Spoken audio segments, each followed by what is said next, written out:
School wellness teams ఏర్పాటు చేసి private మరియు ప్రభుత్వ జూనియర్ కళాశాలకి ఓరియంటేషన్ ఇచ్చి ఎర్లీ సిమ్టమ్స్ అంటే ఆత్మహత్య చేసుకోవాలనేది ఒక్క క్షణంలో ఆలోచించి కాదు, ఒక సిమ్టమ్ అనేది ఉంటుంది. విద్యార్థులు ఆ సిమ్టమ్ మనం క్యాప్చర్ చేయాల్సిన అవసరం ఉంది అధ్యక్ష. పిల్లల్ని ఆత్మహత్య చేసుకోకుండా చూసుకోవాల్సిన బాధ్యత ఉంది అధ్యక్ష.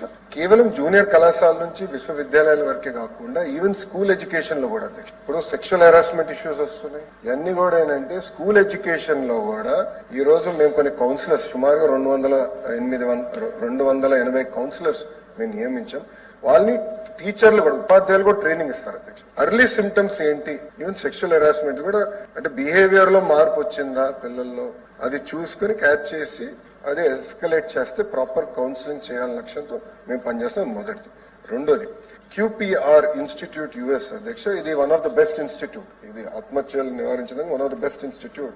వాళ్ళ ఒక ఒప్పందం బెంగళూరులో పార్ట్నర్ తో పెట్టుకున్నారు అధ్యక్ష. వాళ్ళతో కూడా ఏంటంటే ఈ స్కూల్ కౌన్సిలర్ ట్రైనింగ్ కి guidance, intervention, crisis support management అది వాడుతున్నారు. రెండోది. మూడోది టెలి కౌన్సిలింగ్ సర్వీస్ అధ్యక్ష. Especially board of intermediate education కి టెలి కౌన్సిలింగ్ సర్వీసెస్ ఏర్పాటు చేసి పిల్లలకి ఈ స్ట్రెస్, యాంగ్జైటీ కోప్ చేసుకునే విధంగా ఎట్లా కౌన్సిలింగ్ చేయాలో అది మూడోది.